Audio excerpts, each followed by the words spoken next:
Buenas noches a todos los que nos vean en vivo. Y primero que todo, darles la bienvenida al séptimo live de la hora artesanal. Un saludo a Esteban y a Javier que se acaban de conectar. Séptimo live, wow. 5 semanas, 7 lives. Va bien. Bueno, hoy vamos a hablar de la educación virtual o remota, como pueden llamarlo, con alguien que es un mae muy especializado en dar clases, tanto a nivel empresarial como a nivel, así como ya a nivel personal e individual. Un saludo a Emma, un saludo a Andre, a Marco. Muchas gracias por el piropo también a Javier. Sí, entonces vamos a ver a qué hora llega nuestro invitado. Vamos a ver. Nuestro invitado se llama Brian Zúñiga. Él estudió la enseñanza de inglés como segundo idioma en la UAM y ahorita está cursando una maestría en la UCR en lenguas. Vamos a ver, ya le mandé. Mi hermano se acaba de unir. Un saludo a mi hermano. Un saludo a Marco.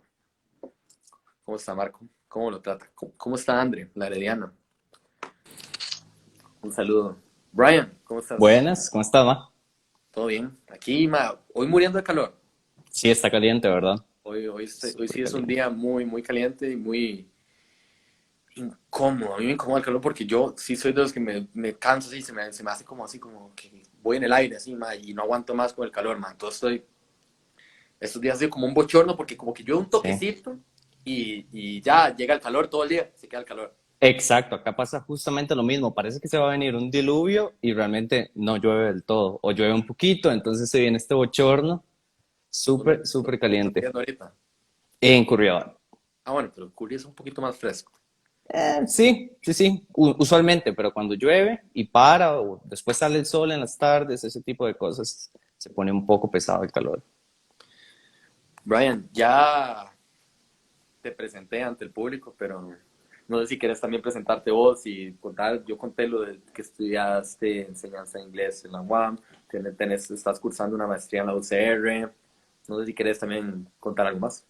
No, yo creo que básicamente eso lo cubre. Bueno, también la parte, no sé si querés contar vos cómo nos conocimos. Ah, Eh, eso lo iba a contar ahorita. Eso ok, lo iba a contar ahorita. Ese es spoiler. ok, Bueno, pero puedo perdón. contarlo ya. Podemos contarlo ya. Dale, claro. Brian fue trainer mío en una empresa transnacional cuyo nombre no voy a decir, pero podría patrocinarnos. Si nos está viendo, podría patrocinarnos. Si alguien por ahí nos puede Si ver, alguien, si nos haga alguien el por ahí nos ve contacto. de esa empresa, sabe de cuál empresa estamos hablando. Brian fue trainer mío. Brian fue capacitador de un departamento de liderazgo en una transnacional. Y ahí fue donde yo aprendí un poco sobre que la enseñanza va más allá de solo llegar y Ujú. repartir conocimiento y vámonos. O sea, es una vara que tiene su ciencia y de la cual yo no estoy muy empapado y por eso te traigo aquí hoy, Mae. Entonces, Súper. para empezar, Mae, en la universidad, ¿qué les dicen a ustedes que es la enseñanza? Bueno, ¿Qué es lo que tienen que hacer?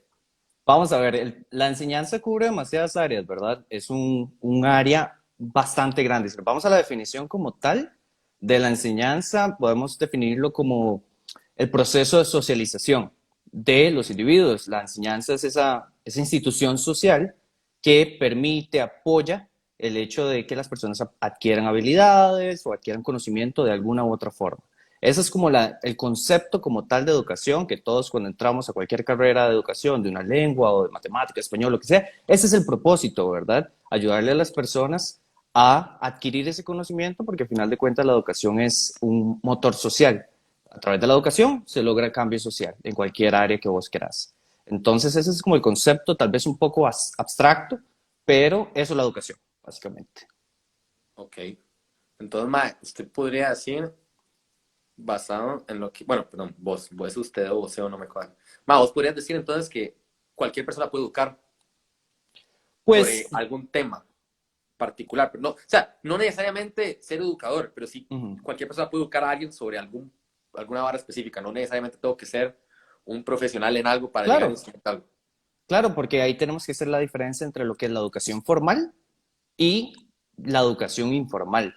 que sería, bueno, el ser humano ha estado aprendiendo de otros seres humanos con solo observar, con solo seguir a las demás personas sin necesidad de que haya un proceso pedagógico de por medio, ¿verdad? Eh, y eso lo hacemos en el trabajo, lo hacemos en el día a día. El ser humano está seteado de alguna manera para aprender en todo momento. Desde las veces que vos ves televisión, las veces que estás escuchando música y tal vez estás aprendiendo un segundo idioma, entonces pones atención a las palabras. Nunca escuchaste la canción con el objetivo de aprender, pero lo estás haciendo porque tu cerebro está configurado para eso. Ok, ok, entonces eso es un punto muy importante porque vieras que he notado como que hay una moda muy social de que si usted no es un profesional en esto, usted no puede hablar. Entonces, Ujú. mae, te pregunto, ¿vos qué opinas de eso? ¿Vos pensás que hay temas en los que yo creo que uno sí tiene que estar lo suficientemente educado e informado para emitir un criterio válido? Claro. Pero hay temas en los que tal vez la gente está como siendo como muy radical, yendo al punto en que solo un profesional puede hablar de ese tema. No sé, ¿qué pensás vos? Uf, es un tema complicado, ¿verdad? Porque, vamos a ver, la educación como tal es una ciencia y no se puede dejar de lado eso. A veces todo lo que son ciencias sociales se menosprecian, ¿verdad? Al no ser ciencias exactas, la gente piensa que cualquiera puede hacerlo Mm, y no necesariamente. Siempre hay que tener una base, por lo menos, para vos saber de qué es lo que estás hablando y cómo pasar ese conocimiento, mm, que es muy diferente, ¿verdad? No es lo mismo que yo me pare al frente de un aula y empiezo a hablar de un tema que no conozco del todo, a haber tenido mi propio entrenamiento, mi propio proceso de aprendizaje para poder replicarlo hacia los demás. Entonces, tal vez no un estudio como tal en la ciencia, pero sí por lo menos conocer las básicas. mm, ok. Un saludo a Luis que nos pidió un saludo caluroso. Se lo mandamos el saludo caluroso. Un saludo Hola, a Luis. Cocotag y no sé quién es Ahí Magic. está. Cocosag y Maggi, familia prácticamente. Ahora, yo sé que vos tenés experiencia dando clases presenciales porque yo fui uno de tus alumnos en ese trabajo que mencionamos, cuya empresa podría patrocinarnos. Mae, pero vos has dado clases virtuales, ahora que está la moda, por Sí. la época del COVID. Claro, bueno, como ¿Antes o vos después de decís, COVID? eso te iba a decir, a nivel actual, la educación virtual está en boga por toda la situación del COVID, pero la educación virtual viene de muchísimo antes, el lado corporativo lo ha adoptado ya hace muchísimo tiempo y gracias a eso, a esa experiencia que he adquirido muchísimo tiempo antes del COVID, pues me ha ayudado a desarrollar habilidades particulares para poder ser exitoso con la situación del COVID. Mae, ¿qué considerás vos que ha cambiado ahora, mae, a nivel educativo con la pandemia? Ujú. Mira, tenemos dos planos, ¿verdad? Tenemos, o dos contextos. La educación antes o pre-pandemia y la educación actual como la estamos viviendo nosotros. Para poder tal vez darte una respuesta, vámonos primero al plano o al contexto antes de la pandemia. ¿Qué conocíamos antes vos como educación? ¿Qué conocías vos? Muy probablemente una clase, un horario, un profesor, un aula con, no sé, 20, 10 personas, una pizarra. ¿Qué más me puedes decir vos de la educación antes de la pandemia? Mae, te puedo decir, por ejemplo, voy a hablar de mi experiencia en la Ujú, universidad, tanto a nivel público como privado. Mae, presentaciones mae, ya sea con un video BIM, ajá, hay, ahora que en lugares más tecnológicos, hay presentaciones también formales que no necesariamente son con video BIM, sino con uso de pizarra. ujú, Eso también es una herramienta que claro, existe desde que yo soy chamaco en todas las escuelas, casi que hay una pizarra, sí, hasta de tiza en su momento, acrílica, ahora, mae, si me preguntas, di, es un centro donde hay como, donde se supone que se tiene que adecuar a las necesidades de un estudiante como para que pueda sentarse durante 2 horas y media, ujú. 3 horas, dependiendo de la universidad, y llevar un curso y sentarse para escuchar al profesor. Así lo veo yo. Claro, es súper Literalmente uno llega y magistral. se sienta, escucha al profesor en, voy a poner un número bateado, no, no, en un 85% de los cursos que yo he llevado tanto a nivel de escuela, colegio, universidad y he estado en varias universidades. Entonces, un 85%, eso es lo que yo veo como un proceso educativo en Costa Rica. Acá. Claro, sí, por supuesto, hablemos del contexto Hablemos solo a nacional. nivel nacional. Ujú, sí. Antes de la pandemia, vos lo que encontrabas era una educación súper estructurada, ¿verdad? Vos sabías cuándo tenías que ir a clases, sabías cuál era el sistema evaluativo, tenías un examen, qué porcentaje iba a tener ese examen, horarios, recesos establecidos, todo estaba súper cuadrado, muy sistematizado de algún punto de vista, ¿verdad? Después de la pandemia, no, tal vez no después, durante la pandemia, que es lo que estamos viendo ahorita, lo que nos encontramos es con una crisis, no solo una crisis a nivel de educación, sino una crisis global. Y para eso yo creo que es importante devolverse a de dónde viene ese concepto de crisis. Crisis viene de crino, de una palabra en griego, que básicamente significa desprenderse y decidir, o tiene otros significados, pero es justamente lo que nos tocó hacer en la educación, nos tocó separarnos o desprendernos de ese modelo educativo tan estructurado que nosotros conocíamos, al que todos estábamos acostumbrados, porque cualquiera de las personas que tal vez nos está escuchando puede pensar, ah, sí, mis clases siempre han sido iguales, ¿verdad? Un aula, profesor, pizarra, todo lo que vos acabas de describir. Ajá. Y a raíz de la crisis nos vemos obligados a desprendernos completamente de esa estructura porque ya no tenemos esa pizarra, ya no tenemos esos escritorios y esas cosas que vos me acabas de decir y nos toca adaptarnos, brincar al vacío a algo totalmente desconocido. La educación virtual ha existido, sin embargo nunca ha estado al mismo nivel de la educación presencial, ¿verdad? Porque en la educación nacional siempre se ha tomado como, es bueno tenerlo, pero nunca se ha tomado como al mismo nivel, siempre ha sido como menos, ¿verdad? Entonces, el mayor cambio es ese, que nos toca brincar, despegarnos completamente de todos a lo desconocido e intentar dar soluciones prácticamente inmediatas y en el aire. ¿Para qué? Para no parar la educación del país en universidades, escuelas, colegios, llámese como se llame. Tenemos que brincar a la virtualidad. El problema está en que no conocemos cómo hacerlo. Muchos de los profesores de las universidades y colegios y de todo el sistema educativo nunca han tenido la necesidad de virtualizar las clases, que ahí hay que hacer una diferencia. No es lo mismo la virtualización que la digitalización. Muchos profesores piensan que es nada más lo mismo que voy a dar en la clase. Eso te voy a preguntar. Claro, básicamente la virtualización es muchísimo más grande. La digitalización, el problema que, en los que muchos profesores han caído es que la educación lo que hacen es agarrar lo mismo que iban a dar la clase, las mismas actividades, mismo programa, cronograma, duración, y lo pasan a un PowerPoint, lo pegan y empiezan a leerlo o a darlo como lo estuviesen dando en la clase. Son dos cosas completamente diferentes. Y eso yo lo he vivido en un montón de cursos, desde, como te digo, desde escuela, colegio, hasta universidad, en cuatrimestres anteriores, o sea, y semestres incluso, man. Entonces, es una vara que es muy relativa. A ver, ¿qué dice Mauricio? Que hola. Dice Marco que cambia la investigación en clase. Sí, ma, porque Sí, la dinámica cambia un montón. claro. Dice Megao que la educación virtual se la ha tenido y ahora que se tuvo que aprender a la fuerza es el gran reto de muchos. Sí, Dice Marco que la U sinceramente las clases virtuales han dejado mucho que desear y están diciendo claro. recursos o falta de ellos a nivel nacional. Ok, ma, yo hice una pregunta abierta en el live a la gente a ver qué opinaban de las clases virtuales en época de COVID particularmente. Dicen, mae, mejor más clases presenciales. Presenciales siempre. Me distraigo mucho más. Son más cómodas, pero los profes son más vagos. No dan ni la mitad de la clase. Sí funciona, pero hay profes que creen que debemos pasar todo el día pegados a la compu. Sí, Mae, esa yo quiero debatirlo un toque porque eso sí me parece muy interesante. Esa respuesta me gustó mucho. Y también dice, se me da fatal. En la casa me cuesta mucho estudiar y encontrar un espacio adecuado para la U. Mae, yo creo que ahí va muy de la mano con lo que dice Esteban. Mae, claro. porque pongámonos a analizar qué es lo mínimo que vos necesitas para tener una educación virtual decente. Internet bueno. Y Correcto. por internet bueno debería ser una velocidad mayor a los 10 megas basado en las necesidades Mínimo. actuales. O sea, mínimo 10 megas.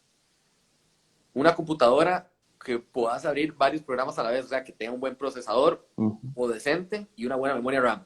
Estamos hablando de que una computadora de lo más barato que podemos encontrar va arriba de los 150,000 colones. Una computadora empezando a ser buena. Sí. Ok. Ya hablamos de la compu, ya hablamos del internet. Mae, un espacio para poder sentarte, llegar y decir, mae, esto nos va a servir un montón porque aquí puedo tener silencio para estudiar, o un espacio con lo suficiente luz, ruido. Ok, ya vamos ahí, un espacio y que no todas las casas lo tienen. Sí, correcto. Hablemos también de que, ok, ya dijimos computadora. Mae, hay gente que lo recibe en celulares, entonces tienen que usar el Sí, celular como computadora y tomar notas por fuera o tener un cuaderno y todo porque no todos tienen los mismos accesos.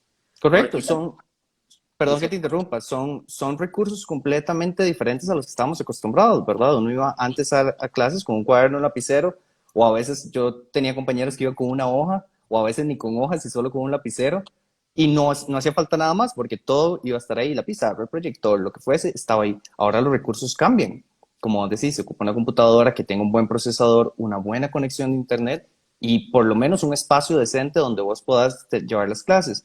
¿Qué pasa? A veces la gente tiene la computadora, pero no tiene la conexión. Mm, O tiene la conexión, tiene la computadora, pero no tiene el espacio, porque tiene mil distractores. Como vos decías, alguien comentaba por ahí que se distraen demasiados en la casa. Pues sí, es cierto. Están los perros, si hay chiquitos en la casa, si hay ruido alrededor o si alguien más está haciendo teletrabajo, pues son factores que obviamente van a afectar el proceso de aprendizaje. incluso ya yendo un poco más al lado de la psicología, también el tipo de relación que vos tengas en tu casa, porque Sí. hay gente, por ejemplo, que quedó sin empleo. O sea, ahorita Ujú. con la crisis del COVID, había, antes de la crisis, se suponía que había, según el informe del Estado de la Nación, como un 13% de desempleo antes. Entonces, pongámosle ahorita que hay un montón más. Y es gente que tal vez no necesariamente tiene una relación sana o correcta en Ujú. tu casa. Entonces, otro desafío, tener una relación lo suficientemente sana como para que te den tu espacio personal, ya quitando el espacio físico, para poder estudiar. Porque, Sí. ¿cuánta gente no tiene, por ejemplo, gente de escasos recursos que vive en un espacio muy pequeño? Ujú. Un niño de kinder de SEC paga 350.000 mensuales porque incluye actividades como natación y deportes y etc. Uy, más, es un tema que Imagínate. se las trae porque Sí. también los costos. ¿Qué pensás vos? Para la universidad cuesta lo mismo dar una clase virtual que presencial. Es todo un tema, porque yo no sé vos, mi experiencia ha sido que en la universidad, por lo menos en el sector privado, siempre hay un rubro específico de recursos tecnológicos, ¿verdad? Que se han cobrado. Ujú. Y ese rubro se supone que va a abarcar toda la plataforma virtual y que vos tengas todos los recursos necesarios. Pero volvemos al mismo punto. Las universidades siempre lo han visto como algo secundario, como algo bueno a tener, pero no necesariamente se le ha sacado el provecho. Entonces, la experiencia de muchos profesores es que con todo este cambio hacia la virtualidad, la plataforma no estaba lo suficientemente lista para hacer una clase completamente virtual. No soportaba el peso de video, no soportaba el peso de la cantidad de gente accesando a la plataforma. Entonces, a través del COVID, muchas universidades han tenido que invertir más. El resto del dinero, antes de eso, no sé qué pasaba con ese rubro, pero Un tema muy controversial en la universidad. exacto, que no nos vamos a meter por ahí. Sí, mejor no. Pero es un tema que se nos trae. Yo creo que sería bueno preguntarle a la gente qué opina de la educación virtual en la época del COVID. Uh Ahorita, -huh. como, cómo les ha ido, así como un review ahí entre las 11 personas que nos están viendo. Vamos a ver. Ok, yendo a un tema como más enfocado a ya la educación virtual. Uh -huh. ¿A ustedes les enseñan a prepararse para la educación virtual en la U? Así, llegan y les dicen, Oh. si toca educación virtual o es el modelo enfocado a clases presenciales. Sí, desde mi experiencia yo te puedo decir que es una educación que está fomentada en la presencialidad y en el Ministerio de Educación Pública. Todo lo que se salga de ahí, educación superior, educación virtual, no son temas que se toquen a un 100%. Y eso tal vez va de la mano con el hecho de que, como te decía, nunca antes se había necesitado. Siempre había estado ahí, pero el fuerte era depender de un aula y depender de un docente. Eso era lo mínimo que se ocupaba antes para tener clase. ¿Qué pasaba cuando el profesor se enfermaba o el profesor no podía llegar por la razón que fuese? No había clase, porque el peso de la clase cae sobre el profesor Todo. en la presencialidad. Cuando hablamos de la virtualidad, hay varios modelos, no necesariamente se tiene que depender de un profesor, hay recursos, no sé, videos, plataformas, YouTube, Zoom, lo que sea, otros recursos adicionales, o eso por lo menos en la sincronía, pero también hay clases asincrónicas, donde se le dan tareas a los estudiantes para que hagan, investiguen y luego lleguen a una clase a discutir tiempo después que pueden hacer por aparte. Y también otra vara que se debe estar potenciando un montón es la educación a distancia. También, ¿Sí? porque un montón de gente me ha llegado y me ha dicho, voy a llevar ciertos cursos de la UNED porque así los puedo convalidar en la UCR y tal y tal y tal. Y tiene todo el sentido del mundo, porque, Claro. digamos, primero que todo es más económico, porque yo saqué generales en la UNED y es más económico que sacarla en la Ok, UCR. eso no sabía. Sí. Segundo, permite la libertad de poder trabajar, porque un montón de gente ahora estudia y trabaja. Uh -huh. Es un gran porcentaje de gente. No sé si es mayoría o no, no tengo idea. Estaría bateando, sigo, pero yo sí sé que hay un gran porcentaje de gente que trabaja para poder estudiar, incluso. Claro.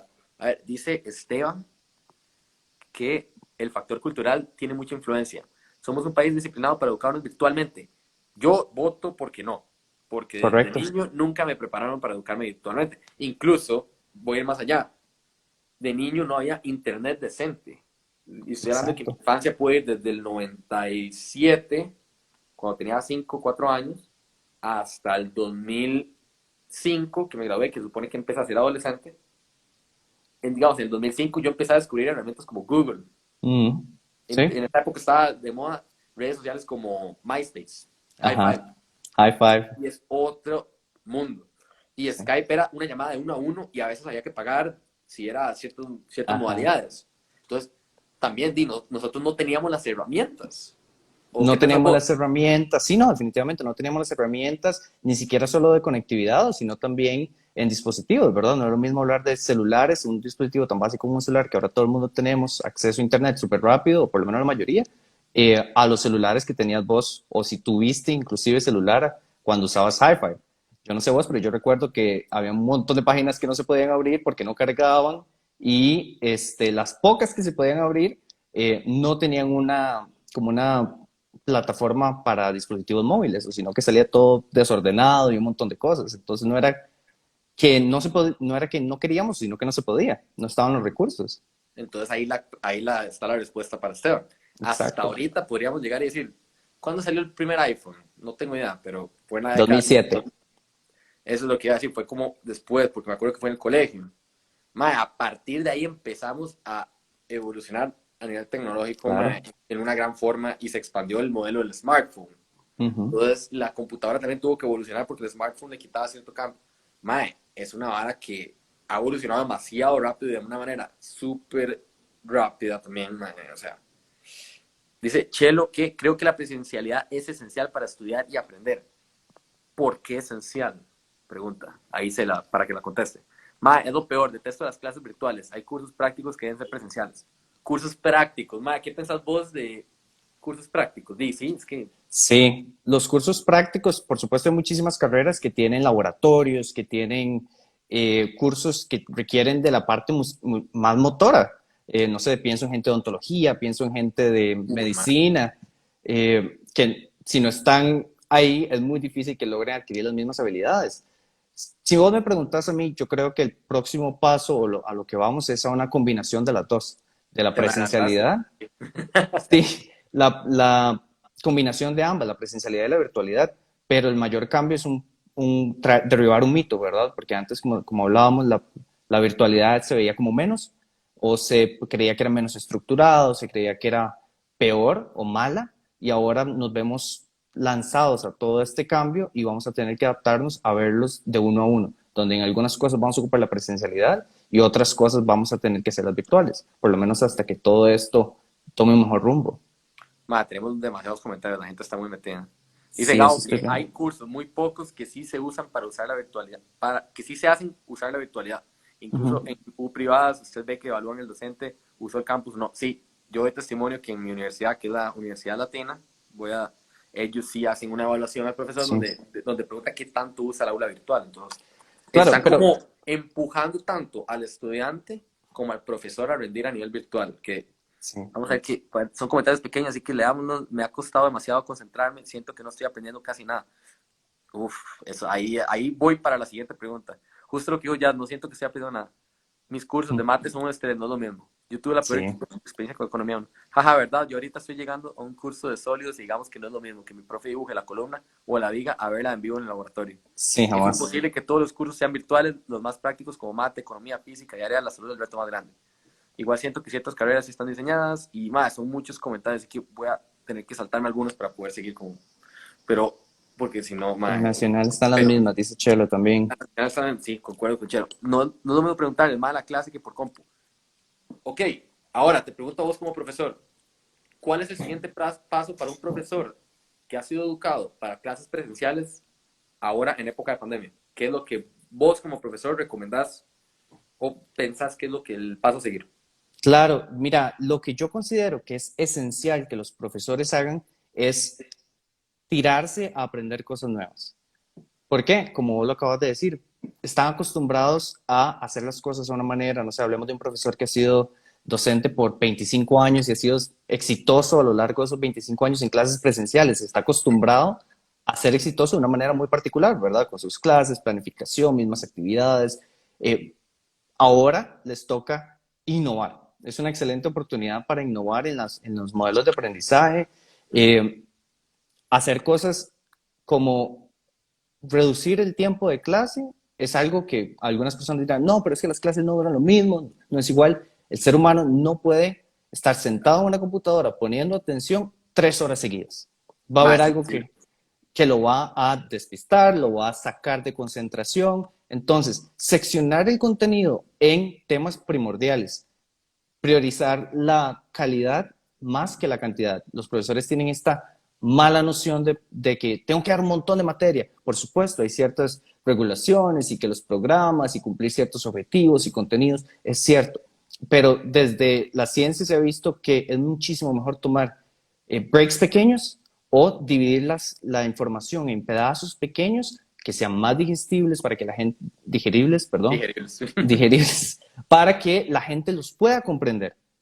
Es mejor dar breaks, es mejor hacer sesiones pequeñas para que la gente lo pueda procesar. Como la misma gente en los comentarios está diciendo, no es lo mismo preguntar en la clase, no es lo mismo ver una grabación nada más del profesor dibujando a tenerlo face to face o cara a cara y que vos simplemente levante la mano cuando vos quieras, preguntes cuando vos quieras, porque ahí entramos a otro tema, ¿verdad? La gente cambia también su personalidad en clases virtuales y en clases Mae, presenciales. sí, porque yo tengo compas en clases, porque, yo soy estudiante actualmente, por aquello, si alguien no sabe o alguien que empieza a ver esto.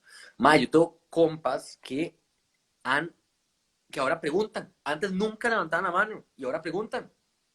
Claro, y Ahora los viceversa, más. ¿verdad? También. Y yo creo que yo soy de esos viceversa.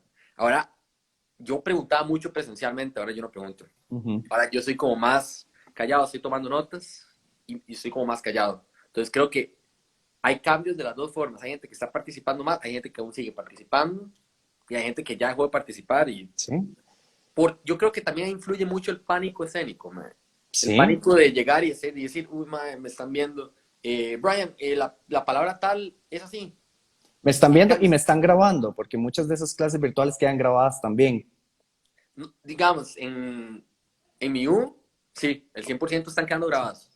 ¿Ves? Entonces eso también puede hacer que las personas no se sientan tan cómodas preguntando porque siempre está ese bichito de atrás tuyo diciéndote, no sé si lo que voy a preguntar es muy tonto, aunque no hay pregunta tonta, si está la pregunta se contesta y es una duda importante de contestar.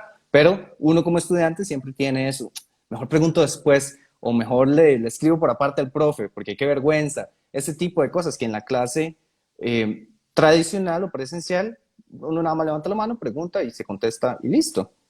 No hay tanto temor a decir algo malo, a decir algo que todo el mundo va a escuchar, y en especial porque muchas de esas grabaciones a veces también terminan en redes sociales. No sé si has visto un montón de bromas que le hacen los profesores, un montón de cosas. Entonces, si yo soy una persona un poco más tímida, no voy a querer ser parte de eso, mejor me guardo mi consulta, y eso también hace que de alguna manera quede excluido, ¿verdad? De las grabaciones y de la clase y de despejar la duda que yo tenía inicialmente. Mae, quiero ir a otro lado en la entrevista. Quiero preguntarte como, vos has sido facilitador de cursos, tanto presencialmente como virtualmente. ¿Qué tan Sí. diferente es dar una clase de otra? Completamente diferentes, son mundos completamente opuestos. Te voy a dar un ejemplo. Mm. Cuando yo daba solamente cursos presenciales, las evaluaciones, que al igual que en la universidad y demás, llegan al final del curso, siempre eran muy positivas en términos de actitud, en términos de mi expresión oral, un montón de cosas.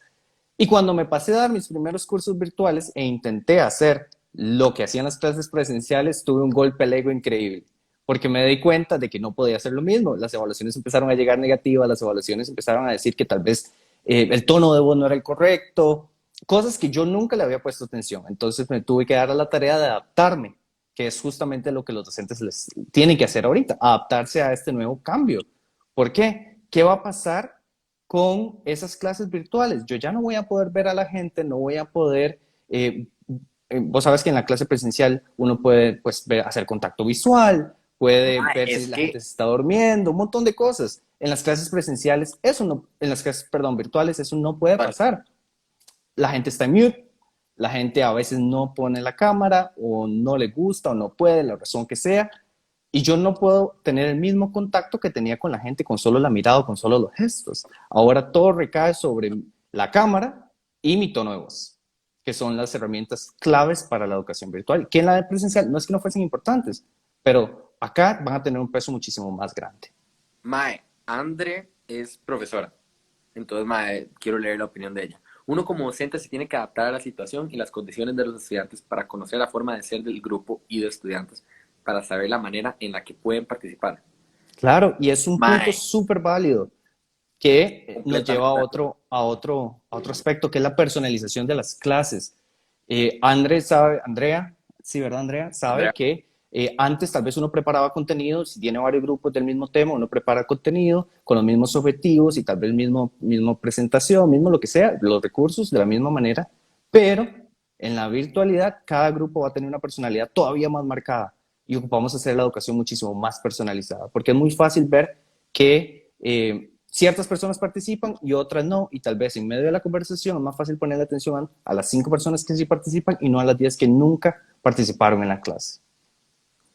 mae, y es una experiencia total. Y como vos dijiste, Matt, vos tuviste que dar un giro de 180 grados, mae, para poder decir, ok, lo que yo hago aquí ya no me va a servir Exacto.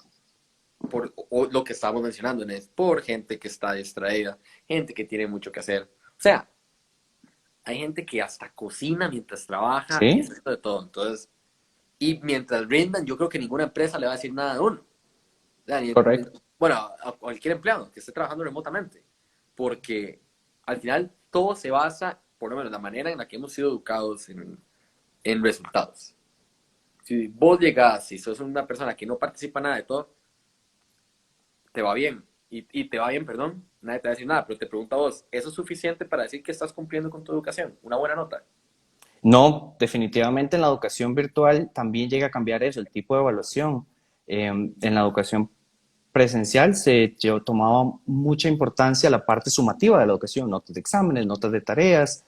En la educación virtual una nota no dice nada. ¿Por qué? Si tenemos prácticas, exámenes, voy a tener siempre acceso a Google, voy a tener siempre acceso a todos los recursos que se hayan dado a lo largo del curso y la nota no me dice absolutamente nada. La educación virtual debería enfocarse muchísimo más en una evaluación que sea por medio de preguntas, por medio de seguimientos, participación en clase, que el docente realmente pueda ver y comprobar desde la interacción que la gente realmente entendió.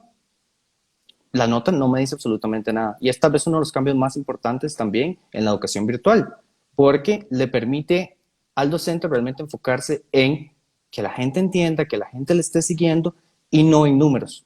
Por supuesto, los números es la única manera en que se pueden medir, de alguna manera respaldarle a la universidad que esta persona sabe algo, pero ya no debería ser la prioridad como antes. Mae, desde tu opinión profesional, ¿cuál es la mejor forma de evaluar? Entonces, si un examen ya no, ¿qué sugerirías? Existen dos tipos de evaluación, sumativa y formativa. La sumativa es todo esto, ¿verdad? Las notas de exámenes, proyectos, lo que sea. Y la formativa va a ser lo que vos realmente haces en clase, las preguntas, prácticas, actividades que vos podás generar discusión en medio de tu clase. Yo pensaría que la mejor manera de abarcarlo es a través de actividades en las clases sincrónicas y asincrónicas. ¿Qué tipo de actividades?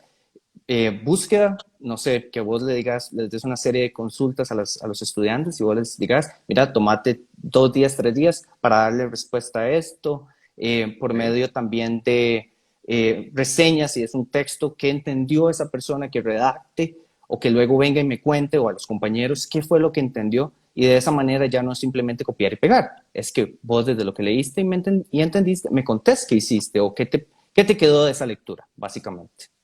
Ese tipo de Mae, actividades. ¿y ustedes tienen las herramientas para agarrar si algo es plagio o no? Pregunto. Dependiendo, hay algunas universidades que sí pagan sistemas adicionales, otros profesores tienen recursos, no sé, hay ciertos websites ahí de Rusia, creo que son rusos, rarísimos, que vos introducís el texto, copias, pegas y te va a decir qué tanto de ese texto fue plagiado. Ok. Entonces, por supuesto, hay que detenerse a ver qué es exactamente lo que se está marcando como plagio, porque a veces son las referencias bibliográficas, a veces son citas tal cual que se agarraron, Entonces, sí Mientras hay... estás bien, no debería haber bronca, ¿verdad? Exactamente, Ok. correcto. Mientras vos no te robes la idea de alguien más, todo Dice bien. Chelo que hablando de esas evaluaciones, para usted, ¿cuál sería el mejor proceso de evaluación para el ingreso a una universidad pública? Mae, aquí ya cambia la vara 100%, Completamente. porque depende de lo que usted quiera evaluar. Entonces, por ejemplo, en la parte gramatical y matemática es la más importante en este tipo de exámenes. Ujú. Pero, por ejemplo, hay que analizar qué carrera va, todo el presupuesto estatal, ahí cambia, ahí influye mucho el presupuesto que tenga el Estado para una universidad, Chelo. Entonces, si vos me preguntas a mí, ¿hay mejores maneras de hacer, hacer una evaluación de esto? Sí.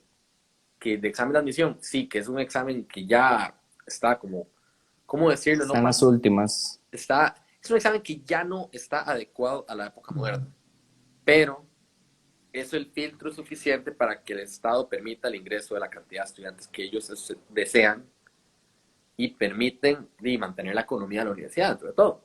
Sí. Porque todas las universidades tienen su presupuesto, las públicas, entonces, mae, todo se va a ir guiando por eso, porque hay platas que van para infraestructura, tanto para salarios, tanto para educación, tanto para invertir en estudiantes. Mae, sin hacer ese fucking examen, dice él, mae, bueno, si querés dar una opinión, vos puedes opinar porque son fondos públicos, entonces sí, vos puedes opinar, pero no, no sé.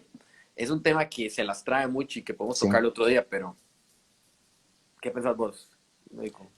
Completamente de acuerdo. El examen está ahí para medir ciertas habilidades, tal vez no son las mejores, y pasa muchísimo en la educación en general, no solo en la pública, que se crea una métrica o algún estándar mínimo para cumplir con ciertas expectativas y no necesariamente se le da seguimiento para evaluar si todavía está cumpliendo el propósito inicial. ¿Por qué? Porque la sociedad cambia, el perfil cambia, muchas cosas cambian. Entonces, cuando no se le da ese seguimiento, nos quedamos con una estructura arcaica que nadie se cuestiona, nadie dice está sirviendo, no está sirviendo, pero pues creo que es un tema completamente por aparte que habría que evaluar, sentarse, revisar para qué se está usando, qué data se está obteniendo de esos exámenes. Yo sí sé que el Ministerio de Educación Pública usa el examen de la UCR para referencia del nivel de educación. Entonces, tiene tal vez múltiples propósitos y no solamente el de ingreso a una carrera u otra. Correcto. Estoy completamente de acuerdo con vos ahí. Dice Marco, yo lo que siento es que la educación virtual no sirve. El alumno tiene acceso a la materia y bueno, la nota hoy va a ser alta. Deberían hacer otro tipo de oraciones. Exactamente lo que vos decías ¿Sí? ahorita. Y yo creo que hay que cambiar también la mentalidad, ¿verdad? Como decíamos, ya no es una nota, sino más bien es un asunto de autonomía, de reforzar la responsabilidad de las personas de quiero aprender o quiero nada más pasar. Eso. ¿Cómo puedes pasarle esa idea a un estudiante? Como llegar y decirle, o incluso, vos fuiste facilitador laboral.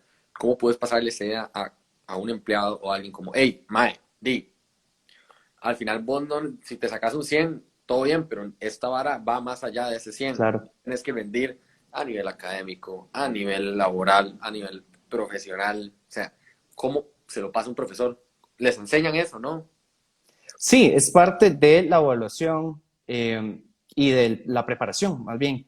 En la carrera y de todo profesor debería de ser siempre intentar responder a la pregunta de ¿para qué quiero yo esto? ¿Para qué me va a servir? Uno de mis conflictos más grandes con ciertos temas o con ciertas materias es a veces que son demasiado teóricas, demasiado académicas y vos recibís este montón de información que en papel se ve chivísima. Uno dice, uy, qué montón de cosas aprendí, pero ¿para qué lo ocupo? ¿Cuál es la necesidad práctica de aprender esto? Entonces, ¿cuál es la mejor manera de pasar ese conocimiento? Siempre teniendo en cuenta que el estudiante ocupa saber para qué lo ocupa, para qué le va a beneficiar. El cerebro tiene espacios delimitados para la memoria. Y todos los días en la noche el cerebro borra un montón de información. El cerebro va a dejar siempre la información que sea útil a futuro. Entonces, el profesor tiene la obligación de explicarle al estudiante cómo esa información es útil para que su cerebro la pueda guardar y almacenar por muchísimo más tiempo. Un profesor nunca va a poder garantizar que la gente aprenda y memorice y aplique todo inmediatamente. Pero lo que yo le haga saber al estudiante desde su punto de vista que es importante, tengo más posibilidades de que ese estudiante lo recuerde y lo aplique. Porque una cosa es saber y otra aplicar. A nivel de Bloom, que es la taxonomía de Bloom, que es la básica ¿Qué es de la taxonomía de Bloom? La taxonomía de Bloom son los diferentes niveles de aprendizaje, básicamente, y hay una escala, la podemos buscar, inclusive postear. El primer nivel siempre va a ser saber o aprender. Saber, realmente la mejor definición. Y de ahí yo voy para arriba. Una cosa es saber, otra cosa es aplicar y otra cosa es crear con ese conocimiento. Y hay ciertos niveles que me estoy dejando por fuera porque si no nos podemos hacer una conversación eterna de esto. Pero básicamente son los diferentes niveles. Yo como educador, mi rol es no solo que la gente sepa, sino que pueda agarrar ese conocimiento y construir cosas nuevas, que las pueda aplicar. No que solo las repita como una lora, Sí, sino que realmente las pueda aplicar. Ahí aplica lo que dice Marco. Oye, mae, ¿de qué sirve, mae, pegarte un 100 si al final no sabes ¿Sí? ni mierda de lo que tenés que aprender? Sí, exacto. Y vamos al mismo punto de los exámenes de bachillerato, que ya se fueron, pero y demás. Descansa en paz. Exacto. Es para los old school. Exacto, la gente mayor de 20 que les tocó hacerlo. ¿Cuánto lo quitaron? Si no me equivoco, el año pasado fue la primera vez que se hicieron las pruebas FARO, si no me equivoco. No estoy muy seguro del dato. Ahí los dejamos. El sábado tenemos un live para hablar ya más de educación en colegio. Entonces, sí, imagínate, ahí puedes hacer la consulta. Con otro invitado. Pero, mae, voy a hacer un pequeño anuncio. Mae, entre los que nos están viendo, si nos siguen en el canal de YouTube y nos mandan un DM con el pantallazo, se pueden ganar un Treats. Un Treats enviado. Un Treats patrocinado por Carlos. Un Treats patrocinado por Carlos, que podría ser patrocinado por la Dos Pinos si nos está viendo. Mae. O por la otra empresa que conversamos al inicio. Por otra empresa que ponga el dinero para poner Exacto. No, mae, vieras que esta vara es una vara que podemos quedarnos hablando horas de horas y días y que no vamos a llegar a un punto unánime, por decirlo así, ¿sí? Porque la gente va a querer cambiar detalles o no. Entonces, el comentario que me llamó mucho la atención, voy a buscarlo aquí. Perdón, por ahí alguien nos está diciendo que el año pasado sí se hizo bache. Por ahí entonces, un año. Sí, un año. Lo siento ahí por los que ya no hacen bache. Era divertido. Dice, los profes creen que debemos pasar pegados todo el día a la compu. Mae, ¿cómo es eso? ¿Qué pensás vos como profesor de cuándo puedes vos darte cuenta que un estudiante está rindiendo a nivel virtual o trabajador? Mira, la parte de que los profesores piensan que la gente debe estar pegada a la compu todo el día, eso es completamente, no tiene ninguna validez que la gente esté pegada a la compu, sino, de nuevo, es la calidad, no la cantidad del tiempo. ¿Cómo me doy cuenta yo, como profesor, si alguien está rindiendo o no? Por medio de las discusiones que se puedan generar a través de cierto tema. No es lo mismo, de nuevo, que yo le diga a una persona, mira, sentate 3 horas a escuchar esta clase, escuchar este video que grabé para la clase, y para nada más marcar un check de que ya cumplí ese objetivo, ese contenido, porque me lo pide la dirección o lo que sea, a yo realmente sentarme, traer temas, debates y demás a la clase y que la gente pueda hablarme de ese tema. De nuevo, la aplicación más allá del conocimiento o el aprendizaje como tal básico de repetir. Es un tema que me llama demasiado la atención porque yo soy estudiante. Entonces, yo tengo la responsabilidad de informarme especialmente para el tipo de carrera que yo estoy estudiando. Claro. O sea, yo no puedo llegar y decir, ok, me pego un 100, ya listo. Es una carrera. La psicología es una vara que va evolucionando con el paso de los años. Lo mismo la educación. Correcto. Porque, como te digo, como hablamos, un montón de cosas que pueden influir. Ahora, ¿cuál es la amenaza más grande de la educación virtual? ¿O cuál la amenaza más? Hay varias, eso te iba a decir. Sí, yo creo que son de tantas que que va a depender de la persona, pero ¿cuáles podrían ser amenazas en la educación virtual? La primera es que se pierda el sentido de calidad. ¿A qué me refiero con eso? La gente todavía tiene este mito de que la educación virtual no sirve. De nuevo, tal vez por las experiencias que han tenido, este proceso ha sido atropellado para todos. De nuevo, los profesores no estaban capacitados, los profesores simplemente digitalizaron su clase, el montón de factores que hemos conversado. Pero eso puede hacer que las empresas o las demás personas pierdan el valor al título, ¿verdad? Muchas personas que tal vez salen ahorita de bachillerato, lo que sea, de la universidad, no sé, de arquitectura, ontología, la rama que sea, o psicología, en tu caso, la gente puede pensar que porque terminó la universidad un modelo virtual, entonces no era tan bueno. Y pasa muchísimo, ¿verdad? Todavía uno escucha gente hablando de universidades que sí han estado preparadas con clases y currículums virtuales decir, no, es que es virtual, entonces fijo es más mala. Y eso no necesariamente es cierto. Ojo, no estoy diciendo que sea correcto, no conozco, tendríamos que ver los Ma, currículums y la calidad, pero ese sería uno de los primeros temas.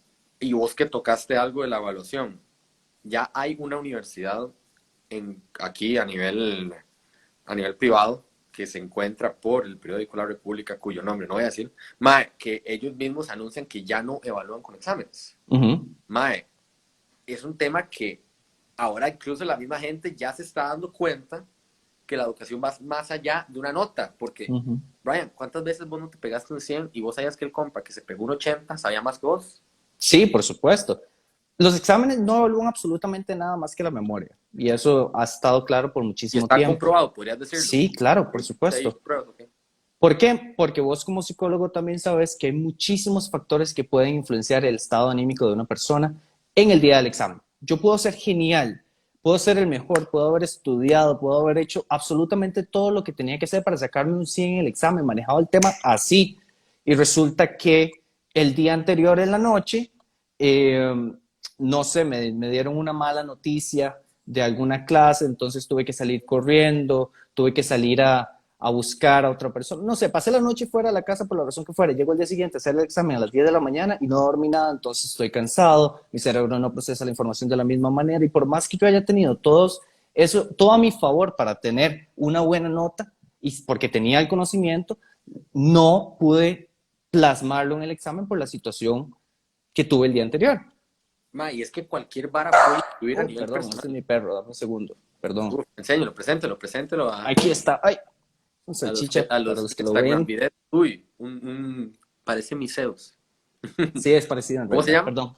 Luli, Luli, un saludo a Luli, que es el mejor invitado que he tenido aquí. el mejor invitado, aquí está, jodiendo. Perdón, ¿me decías? Mae, no, pero tenemos un comentario de Natasha que es orientadora, entonces ella debe tener una perspectiva chida de esto. Yo creo que la idea de la educación en estos procesos en estos tiempos, perdón, es que el estudiante sea el centro del proceso educativo, construir su propio conocimiento y aplicarlo a su realidad. El aprender a aprender. Mae, Claro, el aprender a aprender. Entonces, aquí es donde ya uno tiene que ir creciendo como persona y decir, mae, yo estoy ahorita estudiando psicología. Voy a poner mi ejemplo, porque yo quiero poder llegar y ayudar a las personas, ya sea a nivel laboral, deportivo, personal, bueno, todas las ramas, vos mismo, yo quiero educar lenguas tal, por esto y esto, y tengo que aprender eso en la maestría. Y pregunta, exacto. ¿vos tuviste que cambiar de presencial a digital, o, perdón, a virtual, Sí, o te quedaste, ok, sí cambiaste, en la UCR?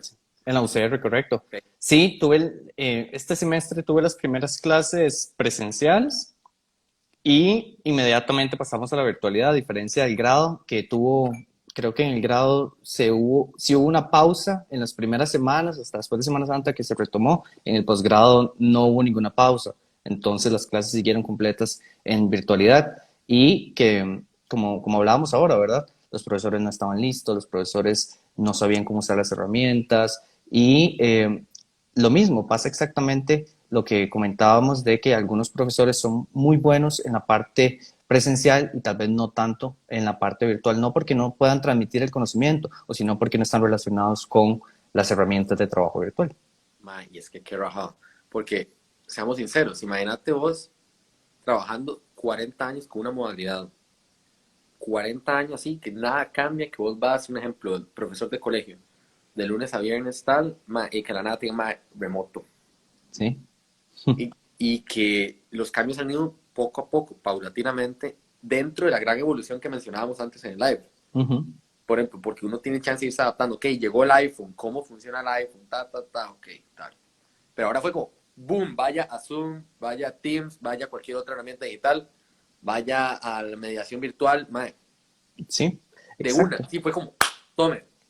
Y como le dijo ¿Qué pensás Natasha, vos, mae? usualmente debería haber un proceso de aprender a aprender para los estudiantes, pero para los profesores también hay un proceso súper importante de aprender a enseñar, que yo puedo ser súper bueno en un tema, pero no significa que soy bueno explicándolo y transmitiendo conocimiento. El Uh, proceso de enseñar se supone que lo que yo estoy haciendo es crear un aprendizaje significativo para los estudiantes, como vos decís, va más allá de las notas. Y Este aprendizaje significativo es que la gente pueda construir, que el profesor le ayude nada más a unir la información vieja con la información nueva y crear algo completamente diferente. Y con la virtualidad, y profesores que no están acostumbrados a hacer virtualidad, es agarrarles su mundo y despedazárselos completamente, porque tal vez eran muy buenos antes y ahora no saben cómo hacerlo, por más estudios que tengan. Y es que puede ser gente muy buena presencial. Claro. Incluso vos pusiste tu ejemplo, vos mismo dijiste, yo era muy bueno, tenía muy buenos reviews presencial y tuve que adaptarme o sea, vos pasaste por un proceso de aprendizaje, Claro. de aprender a enseñar virtualmente, porque vos dijiste, sí. Por ejemplo, yo puedo dar testimonio de cosas muy bueno facilitando cursos y uno aprende de una manera muy dinámica, pero hay actividades que vos hiciste con nosotros que no podías hacerlas virtualmente. Claro. Entonces, ¿qué pasa ahí? Volvemos al siguiente paso que conversamos ahora. Hay que innovar. Si no nos adaptamos, nos quedamos atrás y no vamos a ser exitosos haciendo lo que hacemos y nos va a frustrar. Si yo soy un profesional que realmente me encanta y me apasiona enseñar, si no me puedo adaptar, me voy a frustrar porque no voy a sentir que estoy haciendo mi trabajo bien. Entonces, los profesores tienen que dejar de quejarse. Yo sé que suena feo dejar de quejarse de que hay mucho trabajo y que no hay capacitación y ser un poco más proactivos y por su lado buscar los recursos que están allá afuera. Y si alguno de los profesores que nos está viendo ocupa recursos, con muchísimo gusto me pueden escribir después y vemos cómo se puede ayudar. Pero hay que adaptarse y hay que salir a buscar esos recursos y no quedarse en lo que me da la U, lo que me da mi jefe directo para trabajar. ¿Por qué? Porque eso va a ser siempre muy poco. Y en una situación como la del COVID, o la COVID, que es la forma correcta, no podemos nada más quedarnos esperando a que la información nos llegue como lo hacíamos antes. Y otra hora que yo estaba hablando un día de estos con un médico. Hay ciertas instituciones académicas que solo te enseñan a pasar un curso y hacer ahí uno más. Sí. Y que está en uno llegar a destacar a nivel académico, a nivel profesional, porque como yo creo que el mensaje más claro que nos está quedando todo esto es que el profesor tiene que evolucionar. Corregime si lo veo mal. El profesor tiene que evolucionar de acuerdo a la velocidad que esté yendo la sociedad.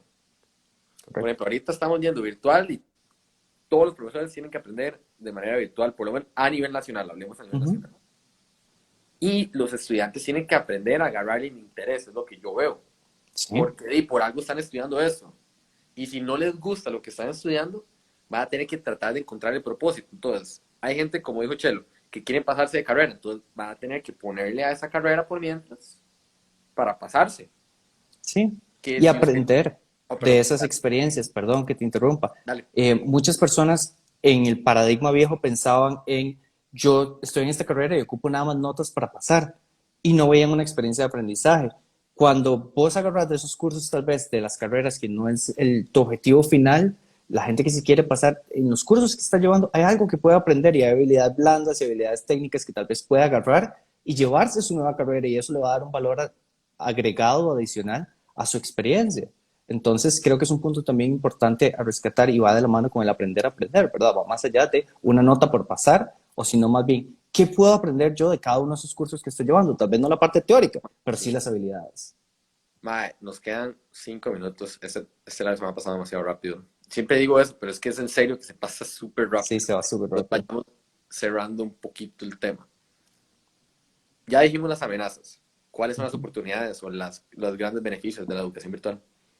Beneficios en general para la educación, de nuevo, una oportunidad de innovar y eso no tiene que venir de afuera, eso tiene que venir de adentro, una automotivación o una motivación de cada persona, de aprender, verle beneficios como cuáles. La educación virtual les permite a las personas ver el contenido 1000 veces si es necesario, ya hablamos de las grabaciones y demás, si yo no entendí algo me puedo devolver, si se me olvidó algo, me puedo volver a revisar las cosas, tengo acceso 24/7 al contenido, puedo hacer mejor uso de los recursos que tengo a la mano, ¿verdad? Los profesores siempre van a poner videos, lecturas, ese tipo de cosas.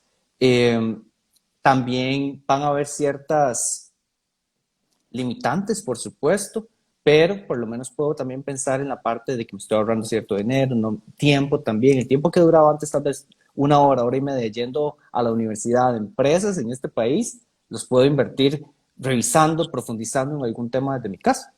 Claro. Entonces, son algunos de los beneficios tal vez más grandes o más tangibles. Por supuesto, hay un proceso de adaptación, pero hace 2 meses atrás las personas no consideraban o no veían posible la idea de tener clases todos los días virtuales y nos hemos ido adaptando. Yo no sé vos, pero al principio era un poco más difícil. Al Ahora, principio me costó demasiado, a mí, claro, por lo que hablamos del interés, pero después uno entiende todo y cambia.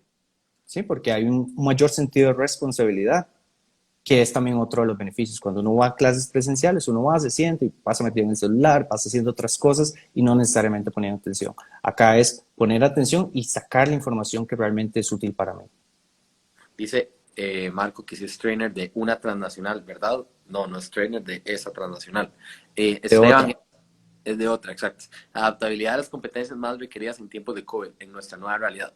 Nueva realidad, ok, hay un detalle. La nueva realidad es un tema que podemos conversar otro día, pero esta realidad puede ser temporal si aparece una cura del COVID Ujú. en cualquier momento. Entonces podemos volver a lo mismo y los que, por ejemplo, los que fueron muy buenos también virtualmente pueden ser malos presencialmente. ¿Sí? Aquí pasa lo mismo. Entonces, yo creo que el mensaje de Brian más importante es aprender a enseñar para un educador. Claro, y yo creo que también algo que se debe rescatar es que la normalidad como la conocíamos, tal vez no queremos volver ahí desde un punto de vista de educación, queremos innovar y debemos agarrar esta oportunidad para hacerlo. Si volvemos a lo de antes, no aprendimos nada de esto.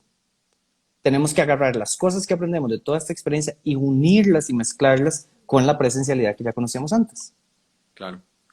Mae, y la última pregunta, sí, pero que sea cortita porque según esto nos quedan 3 minutos.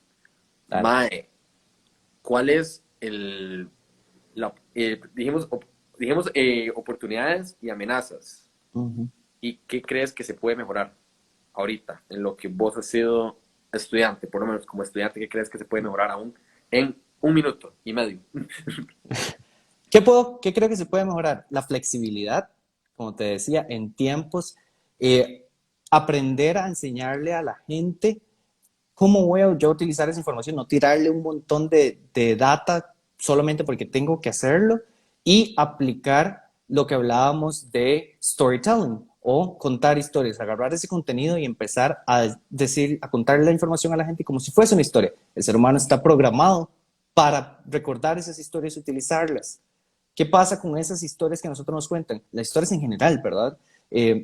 Desde los cuentos más básicos que les enseñan a los niños que se quedan con ellos hasta la adultez y pasan a las siguientes generaciones, lo mismo pasa en la educación. Si encontramos una manera de aplicar esa misma metodología de historias, podemos asegurarnos de que ese aprendizaje vaya más allá de un nivel superficial hacia la aplicación con el menor esfuerzo. Mae, es que las historias, digamos, las historias influyen mucho hasta el tono de voz. Claro, Yo creo que vos y yo lo hemos hablado de que, mae, no es lo mismo contar una historia emocionado que no emocionado. Pero claro. ya me llegó el timer de los 2 minutos. Entonces, un mensaje final en 30 segundos, luego te interrumpo y necesito que penses un número del 1 al 16 porque son los 16 participantes del helado. Ok, Así que te doy el tiempo para cerrar y te aviso cuando te quede 30 segundos. súper, ya me quitaste 30 segundos, pero Perdón, todo ya. bien. Chao. Para los estudiantes, la gente que está atravesando educación virtual como estudiantes, buscar la motivación propia, no buscar una nota, buscar qué me motiva a mí, por qué estoy haciendo esto, no ver el motor o el carrito, sino lo que está dentro del carrito, que es ese montón de aprendizaje que yo puedo sacar de eso. Y para los profesores, poner muchísima atención al tono de voz es la mejor herramienta que tenemos en la educación virtual y se trata de pasar ese conocimiento a los estudiantes, no de tirar información por tirarla. Eso es todo, aprender a aprender y aprender a enseñar en los dos lados. Creo que la mejor manera de resumirlo. Y no sé, creo que estoy bien con tiempo. Te quedan 50 segundos, pero tenés que decir el número y yo tengo que anunciar el El ganador o la ganadora. número, Un número del 1 al 16. del 1 al 16, pensemos en el número 13. Ganó Sara Montero. Sara Ganó el Montero, Tritz, el Tritz, patrocinado por Don Carlos. patrocinado por Carlos Tristísimo. Pero la Dos Pinos puede patrocinarnos en cualquier momento. Mae, Brian, espero volverte a tener aquí, mae, para poder seguir hablando de los avances, de qué tal vez se puede mejorar, qué no se mejoró. Muchísimas gracias por compartir esto ahorita conmigo, mae. Con todo Significó gusto. para mí y espero que a la gente le haya gustado. Tenés 15 segundos para anunciarte si querés o decir algo. Y No, también es no, creador pues de nada. Talent Nova, Sí, por ahí tenemos que hablar de eso en otra ocasión. de fijo, Eh, mae. Muchísimas gracias por el espacio. Espero que haya sido de provecho para alguien en general. Entonces, pues nada, nos estamos hablando. Muchísimas gracias.